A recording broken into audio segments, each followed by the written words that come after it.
Hello friends, विदर्भातून daily life with वंदनामध्ये आपलं स्वागत आहे. आज आपण बघणार आहे बोगनवेलिया. डिसेंबर महिना गेला आणि आता आहे जानेवारी महिना सुरू आहे आणि फेब्रुवारी महिन्यापासून परत एकदा याला फ्लॉवरिंग यायला सुरुवात होईल. तर हे फरवरी मार्च ते सप्टेंबर ऑक्टोबर नोव्हेंबरपर्यंत याची फ्लॉवरिंग सुरू राहणार. तर आज आपण काही जणांचं म्हणणं आहे की आमच्या बोगनवेलीला फुलं येतच नाही. तर आपण आज बघू की का बरं फुलं येत नाही ते. तर हे आहे माझ्याकडचं बोगनवेलिया. तर तुम्ही बघू शकता याच्यावरचे पूर्ण फुलांचा बार पूर्ण गेला आहे आणि फक्त आता पानं उरले आहेत. तर आज आपण याची कटिंग करायची आहे. आपण काय करतो की फुलं लागल्यानंतर झाड हे आपण असंच राहू देतो. तर ते असंच राहू न देता याची कटिंग करणं खूप गरजेचं असते. कटिंगमुळे काय होतं की झाड बुशी पण होतं आणि एका ब्रँचेसमधून 2 ब्रँचेस निघतात. एक आपण ब्रँचेस कट केली की त्यातून आपल्याला 2 ब्रँचेस निघतात. मग झाड पण छान घेरदार होतं. तर आज आपण याची आता कटिंग बघा कशी करायची ते. खाली जे मुळापासून जे खोड दिसायला पण झाड एकदम छान दिसलं पाहिजे आणि त्या खोड दिसतं तिथून आपण ते म्हणजे खालच्या फांद्या ज्या पूर्ण आहेत त्या मोकळ्या करायच्या आहेत. म्हणजे खालून एक छान असं पूर्ण एक झाड खोड दिसेल आणि वर फक्त नुसत्या छोट्या त्या फांद्या दिसेल आणि फुलं लागली की खूप सुंदर दिसतं मग झाड. तर बघा आपण आता कशी याची कटिंग करणार आहोत हे. तर या ब्रँचेस ज्या आहे त्या म्हणजे एक आता ही जी लांब ब्रँचेस आहे तर तिला छान अर्धीच करायची आहे आणि हे बघा असं कटिंग याचं म्हणजे हार्ड प्रूनिंग म्हटलं तरी चालेल. आणि जे फुलं लागलेले आहे ज्याच्यावर आता ज्या कळ्या 1-2 दिसून राहिल्या आहेत त्यासुद्धा कट करायच्या आहे आणि छोट्या बारीक बारीक ज्या फांद्या असतं त्या पण आपल्याला काढून टाकायच्या आहे. आणि आता ही बघा ही एक लांब आहे ही फांदी आणि याला आता फुलं येणार नाही आहे. तर ही फांदी ठेवून काही उपयोग नाही आहे. याच्यावर नवीन ब्रँचेस पण तयार नाही होत या फांदीवर, म्हणून ही फांदी काढून टाकायची आहे.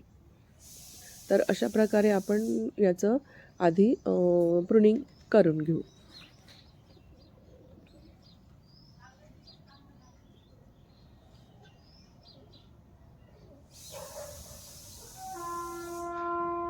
कटिंगमुळे काय आहे झाडांना आकार पण छान येतो आणि नवीन ब्रँचेसमुळे नवीन ब्रँचेस येतात तर झाड बुशी पण होतं.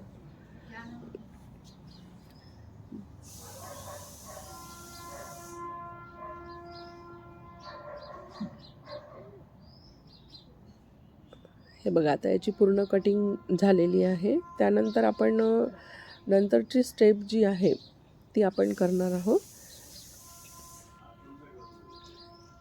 कटिंग करून याला असंच नाही ठेवायचं आहे. तर कटिंग केल्यानंतर काय करायचं, पूर्ण कटिंग झाली की ही माती जी आहे म्हणजे झाडाच्या भोवतालची पूर्ण माती ही आपल्या खुरपणीने पूर्ण खोरून घ्यायची आहे. तर ही बघा ही पूर्ण खोरून घ्यायची आहे. मग याचे जे मुळं असतात तर त्या मुळांना पण ऑक्सिजनची गरज असते. तर आपण याचे मुळं पण थोडे उघडे करून देऊ.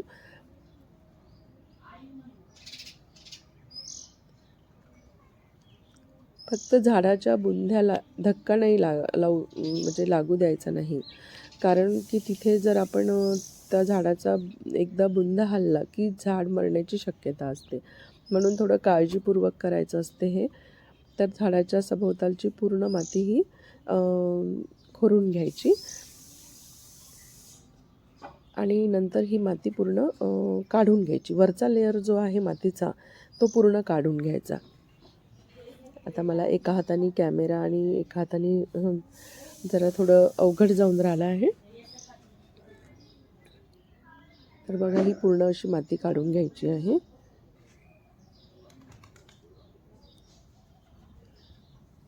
आणि ही माती पूर्ण अशी काढली की याला 2-3 दिवस ऊन लागू द्यायचं आहे. म्हणजे अशी खोरून ठेवायची आणि 2-3 दिवस ऊन लागू द्यायचं आहे.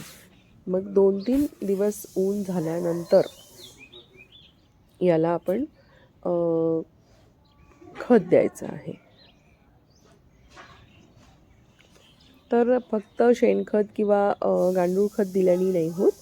याला आपण त्याच्यामध्ये पोटॅश जे आहे आपलं बोनमील, निमखली हे सगळं टाकून DAP वगैरे हे सगळं टाकून त्याला हे खत द्यायचं आहे. माझ्याकडे हे खताचं मिक्सचर तयारच केलेलं आहे. तर हे खत टाकून द्यायचं आणि हे खत टाकल्यानंतर हे असंच सोडायचं नाही आहे.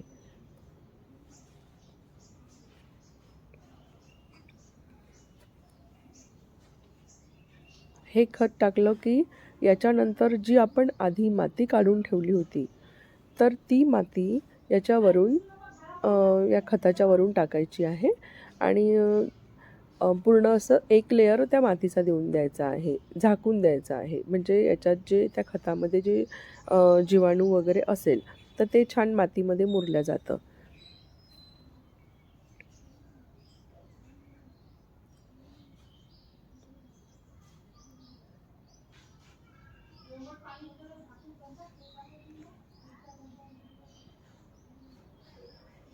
आणि नंतर आपण पाणी द्यायसाठी बघा आणि माझी जी माती दिलेली आहे ती मी 2 इंच ही कुंडी खाली ठेवली आहे. तर ही खाली का बरं ठेवली आहे तर तुम्हाला सांगते मी.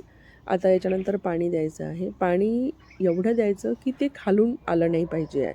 म्हणजे कुंडीच्या खाली आलं, कारण आपण आत्ताच खत दिलेलं आहे. जर असं पाणी खाली येईल, फक्त जी आता आपण तुम्हाला जे दाखवलं खाली जेवढी कुंडी ठेवली आहे तेवढंच पाणी द्यायचं आहे. तेवढं पाणी दिलं की खाली येत नाही, ते बरोबर ते तेवढ्याच त्या कुंडीमध्ये राहतं. म्हणजे खाली पाणी जर खाली आलं तर त्यामधलं आहे खतामधलं जे आपण टाकलं आहे तर ते आपल्या याच्यामध्ये म्हणजे पूर्ण वाहून चाललं जाईल. तर अशा प्रकारे हे करायचं. आणि आता बघा, जर असं तुम्ही एवढं काम केलं तर तुमच्या बोगनविलला फुलं येणारच. जास्त पाणी द्यायचं नाही. जास्त पाणी दिल्याने पानं जास्त येतात आणि फुलं कमी येतात. तर तुम्ही आता ठरवा की तुमच्या याला पाणी म्हणजे पानं पाहिजे की तुम्हाला फुलं पाहिजे. तर अशा प्रकारे पाणी कमी द्या म्हणजे फुलं जास्त येईल.